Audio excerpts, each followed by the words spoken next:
뒤로는 이렇게 이동이 됩니다. 그래서 1페이지, 2페이지까지 왔기 때문에 3페이지, 4페이지로는 넘어갈 수가 없습니다.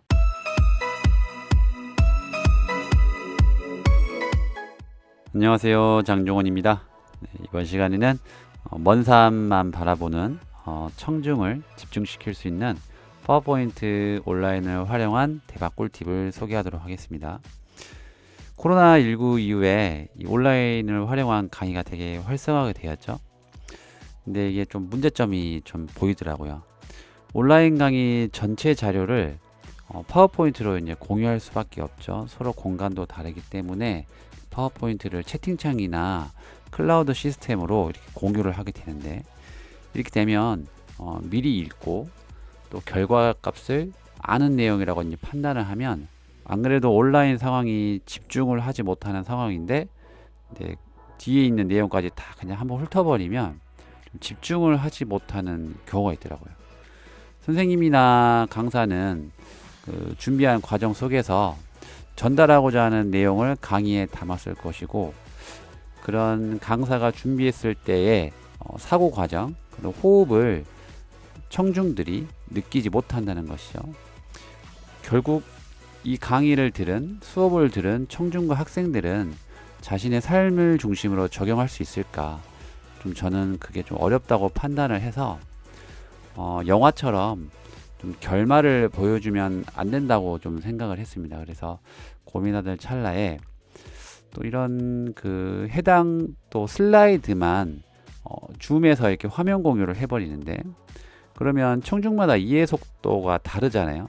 학습 속도가 느린 사람들 같은 경우에는 전에 있는 거를 다시 봐야 할 것이고, 학습 속도가 빠른 사람은 전에 볼 필요가 없고 이제 강사의 선생님이 현재 화면만 집중하면 되잖아요. 그렇기 때문에 줌의 화면 공유도 좀 문제점이 있는 거죠. 그래서 이 마이크로소프트의 이 원드라이브에 이제 온라인 파워포인트 그리고 프레젠테이션 라이브를 활용하면 청중이 강사가 넘긴 슬라이드 화면만 이렇게 전후로 자유롭게 이동할 수 있습니다. 그러니까 강사가 뒤에 있는 슬라이드를 넘기지 않으면 청중은 볼 수가 없는 거죠. 그래서 이런 시스템이 학생들과 청중들이 조금 결과값을 보지 않았기 때문에 좀 끝까지 집중할 수 있는 요인이 될 수가 있습니다. 좀 이렇게 글로만 설명드려서 어떤 내용이신지 잘 모르실 텐데요. 차분히 끝까지 보시면 아주 소중한 강의 툴로서 사용하실 거니까 집중 한번 해주세요. 먼저 계정을 생성을 해야 되는데요.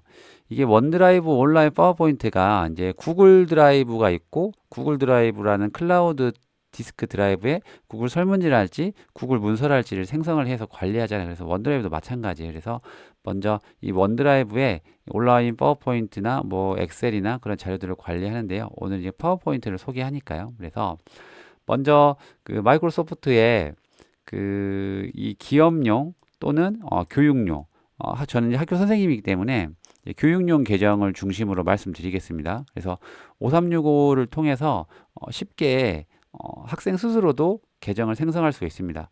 교육기관 같은 경우는 인증 코드가 총 20자리인가 될 거예요. 그래서 학교 정보부장이나 문의하면 알려주실 거고요. 또 이렇게 생성하는 방법이 있고, 그냥 그 관리자가 슈퍼관리자처럼 계정을 받아서 임의로 생성을 할 수가 있습니다. 그래서 뭐 편한 방법으로 생성을 하면 됩니다. 일반 그 계정으로는 오늘 말씀드리려는 프레젠테이션 라이브 기능을 사용할 수가 없습니다. 그래서 반드시 5365 교육용 계정이나 아니면 슈퍼관리자가, 구글로 따지면 슈퍼관리자, 그래서 슈퍼관리자가 계정을 생성해 줘야 됩니다. 생성된 계정으로 원드라이브를 이제 로그인을 합니다. 그래서 이제 구글 드라이브, 구글 문서에 유사한데요. 파워포인트를 활용하기 위해서 이제 원드라이브를 통해서 파일 관리하는 게 좋겠죠. 오늘은 제가 미리 컴퓨터로 작업한, 파워포인트에서 작업한 것을 원드라이브에 올린 걸 가지고 라이브 프레젠테이션 보여드릴게요. 한번 이제 보여드릴게요. 그리고 이게 이제 원드라이브에 로그인 할 때 보안을 위해서 그 마이크로소프트 같은 경우에는 이 마이크로소프트 어서티케이터라는 이 앱을 설치를 해야 됩니다. 그래서 인증을 받아야 되는데요. 조금 번거로울 수 있죠. 한번 보여드릴게요. 차분히요. 네, 구글 검색창에서 이렇게 원드라이브를 검색을 하면요. 네, 이렇게 microsoft.com 그 밑에 마이크로소프트 원드라이브 개인 클라우드 저장소 나오죠? 네, 원 온라인 클라우드 스토리지 이게 공식 홈페이지죠. 들어갑니다. 들어가서 로그인. 저는 미리 교육용 계정을 가지고 있습니다. 이 학교 홈페이지 도메인 값을 가져가기 때문에 좀 이렇게 복잡합니다. 이렇게 어플리케이션을 설치를 해서 동일한 계정으로 이렇게 로그인을 하면 이렇게 핸드폰 상에서 이 어설티커라는 이 앱을 설치를 해야 됩니다. 설치를 해서 여기에 지금 네, 저기 39번을 입력합니다. 보안상 이 화면도 보여드리면 안 되는데요. 네, 그래서 핸드폰에서 이렇게 했고, 저는 이해라고 하겠습니다. 로그인을 자주 하는 게 귀찮고, 또 저는 제 집과 교실에서 아직 초등학생들은 제 컴퓨터에 접근을 많이 안 하기 때문에 그냥 로그인을 자동 로그인 설정하고요. 얘로요. 자, 이렇게 하면 이제 원드라이브 화면이죠. 구글 드라이브랑 비슷하죠. 그래서 여기 있는 파워포인트 아무거나 하나 가져오겠습니다. 뭐 이렇게 폴더 창에서 드래그 앤 드랍으로 하면 이렇게 파일 업로드는 쉽게 할 수 있습니다. 이렇게 파워포인트를 여기서 자동으로 실행이 되죠. 그래서 여기서 이제 슬라이드 쇼를 합니다. 네. 지금 네, 어디까지 설명드렸냐면 원드라이브에 이제 폴더를 생성해도 되고 안 해도 되고요. 저는 일단 기본 그 원드라이브 폴더에다가 드래그 앤 드랍으로 해서 업로드한 파워포인트를 지금 이렇게 실행을 했고요. 자, 이제 메뉴에서 여기 보면 슬라이드 쇼 있죠? 네. 여기 보면 그냥 여기 처음부터 현재 슬라이드부터는 컴퓨터에 설치한 파워포인트 그 슬라이드 쇼랑 유사합니다. 팀에서 프레젠테이션은 저는 주로 구글 클래스룸을 사용하기 때문에 이건 잘 활용을 안 하고요. 여기 네 번째 탭인 프레젠테이션 라이브를 바로 클릭을 하지 말고요. 여기서 유의사항이 있습니다. 여기서 화살표를 눌러서 조직 내 사용자만으로 이렇게 이게 기본값인데 이렇게 되면 나중에 QR코드와 짧은 주소가 생성이 돼요. 그러면 일반 계정을 가지고 있는 사람들은 접근이 잘 안 됩니다. 그래서 여기 보면 누구나로 이렇게 한번 설정을 해 주고요.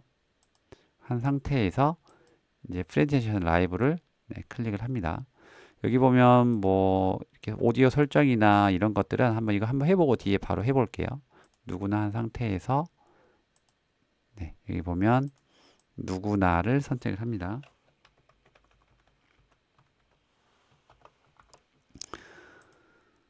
네, 그러면 이렇게 화면에 보는 것처럼 이 짧은 주소와 QR코드가 보이고요. 그 다음에 여기 참가자가 이렇게 보이게 됩니다. 그래서 카메라를 실행을 해서 다 되면 이제 아래쪽에 주소가 떴죠. 그래서 클릭을 하면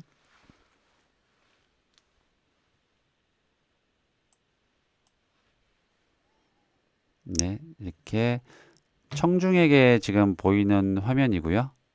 지금 현재 아래 자막이 뜨는 이유는 이 온라인 파워포인트의 장점이죠. 자동 자막이 이렇게 생성이 됩니다. 그래서 영어로 자동 트랜슬레이션이 되고 뭐 일본어, 해외 각국의 언어로 요새는 인공지능 기술까지 더해져서 아주 정확하게 이렇게 번역이 됩니다. 자막 작업이 되죠. 자, 요 기능은 일단은 이따가 끄는 공간이 있어요. 네, 이따 꺼보도록 하겠고요. 일단은 넘어가고 자, 이제 한 명이 참가했죠. 그러면 이제 아래쪽에 슬라이드 표시 있죠. 이걸 누르면 이제 진행이 됩니다. 한번 같이 보여드리는 게 나을 것 같아요. 네, 이건 청중의 화면이고요. 여기서 또 한 가지 더 제안 드리는 게 카페나 이제 그런 대형 TV가 없는 공간에서 프레젠테이션 빔 프로젝트가 없어도 어차피 저희는 다 핸드폰 모바일을 가지고 다니기 때문에 핸드폰이 또 하나의 이제 좀 중요한 디스플레이 공유 장비가 돼요. 그래서 제 말은 사람들이 컴퓨터나 노트북으로 이렇게 공유하는 것보다는 핸드폰으로 많이 들어오거든요. 그래서 이 QR을 좀 한쪽에다가 표시를 해야 됩니다. 근데 이 다음 화면 넘어가면 이 QR 화면이 노출이 안 돼요. 그래서 저는 스티키 앱을 정말 추천해 드립니다. 여기 보면 제 장정원 쌤 유튜브 채널에 오셔서 스티키라고 검색하시면 있습니다. 여기 써놨거든요. 설명 링크에 설치할 수 있는데요. 단축키를 저는 Alt 3으로 이렇게 해놨어요. 그래서 Alt 3으로 해서 스캔을 하고 컨트롤 여기 보면 항상 위 노출이 있거든요. 온탑이 있거든요. 앞정이 있죠. 단축키는 컨트롤 T예요. 그래서 이렇게 줄여 가지고 한쪽에다가 넣습니다. 그래야 청중들이 다시 한번 공유해 주세요 라고 했을 때 좀 버벅이지 않고 그 흐름대로 계속 이어갈 수가 있습니다. 자, 그래서 이제 슬라이드 표시를 눌렀습니다. 그럼 이제 강의를 이제 시작된 거죠. 그러면 지금 청중들 화면에 보면 이렇게 이게 지금 제 핸드폰이거든요. 그래서 지금 나타나고 있죠. 그래서 여기서 이렇게 보이고 또 클릭을 하면 이제 다음 단계로 넘어갑니다. 네. 그래서 앞서 설명드렸던 것처럼 뒤로는 이렇게 이동이 됩니다. 그래서 1페이지, 2페이지까지 왔기 때문에 3페이지, 4페이지로는 넘어갈 수가 없습니다. 네. 다음에 지금 제가 모니터 화면이 지금 설명을 하면서 조금 어그러졌다고 해야 될까요? 아래쪽에 보면 원래 나와야 하거든요. 이제 나오네요. 네. 이제 여기에 대해서 이제 설명드릴게요. 여기 이 오디오 같은 경우에는 마이크를 끄고 켤 수 있습니다. 줌 회의 하다가 너무 주변이 상황이 좀 어수선하면 이렇게 마이크도 끄잖아요. 그래서 여기서도 이 기능을 지원을 하고 있고요. 네. 이게 다시 뒤로 이제 나가졌네요. 지금 살아 있거든요. 그 QR 주소는요. 요거 바로 누르면 바로 이어서 됩니다. 네, 이렇게. 그래서 여기서 마이크를 끄고 네, 껐죠? 네, 켜고 이렇게 하면 끄고 켜고 그리고 이전 이후 네, 화살표로도 되죠? 파워포인트에서도 이렇게 좌우 화살표나 스페이스, 백스페이스 되죠? 마우스로 클릭하면 네, 동일합니다. 아래쪽에 보면 모든 슬라이드 보기를 하면 이제 여기서 전체적인 장면을 이렇게 청중들에게 이렇게 보여줄 수가 있겠죠. 네. 다음에 뒤로 가기. 이쪽에 보면 여기서 그리기 도구로 해서 저는 지금 스팟 마우스로 해서 노란색 하고 있는데 이 없을 경우에 이렇게 레이저 포인트로 하면 설명하는 부분에 대해서 이렇게 청중의 집중을 유도할 수가 있고요. 또 펜, 형광펜 지원을 합니다. 줌밋은 거의 요새 정말 많이 쓰시죠. 그래서 줌밋을 쓰시는 분들은 사실 이 기능이 뭐 필요가 없죠. 이게 더 빠르니까요. 그래서 불편하군요. 지금 ESC를 눌러버리니까 뒤로 나가져 버리니까 온라인 파워포인트 할 때는 줌밋보다는 여기 있는 기본 기능으로 불편하지만 여기서 이렇게 하는 게 좋을 것 같습니다. 다음에 자막 켜기 끄기 여기 있습니다. 그래서 자막을 켜면 이렇게 나오죠. 그리고 여기서 자막을 끄기. 그 다음에 라이브 프레젠테이션 이쪽 탭을 클릭하면 여기 회의에 대한 정보값 짧은 주소가 뜹니다.